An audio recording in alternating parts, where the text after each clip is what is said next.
After Robin introduced Boy Thunder to the Teen Titans, Speedy and Kid Flash were curious as to what David was capable of and discovered that he could create mini explosions. They decided to call them Hot Flashes, and because they were so loud like thunder, Speedy decided that from now on they were gonna call David Boy Thunder. So they were all getting along just fine, but Wonder Girl had her suspicions about him, pulling Robin aside and telling him to be careful around David because there was something off about him that just didn't feel right. Later on, Superman took David to the top of a volcano so he could practice using his power some more, but when they finished and made their way back into the city, Batman reached out to them stating that he needed their help fast because Key had used a bunch of chemicals to induce entomophobia on the entire population of Gotham, the crippling fear of doors and windows, which doesn't seem like a big deal, but it was, because people got trapped in elevators, police officers got trapped in their cars, doctors couldn't reach patients that needed urgent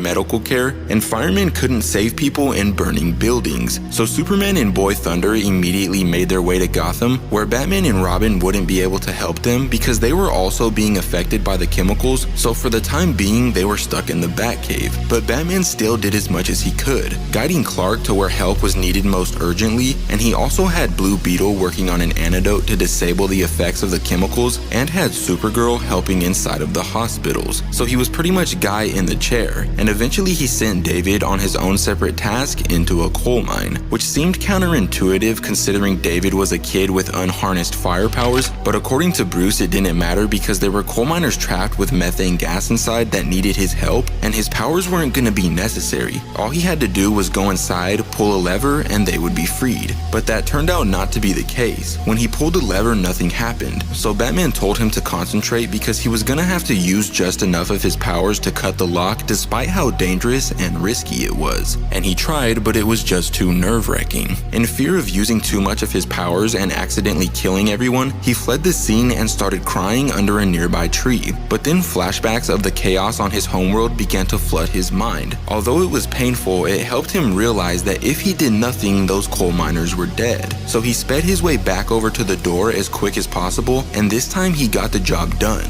All of the coal miners were set free, and after Blue Beetle used his bug ship to spread the cure on Gotham, Superman expressed how proud David made him. He put his life on the line to save others, but David didn't care. He didn't even care that there was a chance that he could have died because he was being burdened by survivor's guilt, by the fact that he made it out of his planet alive while the rest of the planet suffered. So Supergirl had a talk with him, expressing that she too went through something very similar, and that it wasn't his fault so he shouldn't feel guilty. Key, on the other hand, was being scolded by his boss for failing, but he felt like it wasn't his fault because he wasn't expecting Superman or his new sidekick to intervene. And upon mentioning that there was a sidekick involved, his boss became very intrigued because his boss was none other than Joker, the Clown Prince of Crime. But sadly, that's when the issue comes to an end, but if you want to see what happens next, let me know in the comments down below.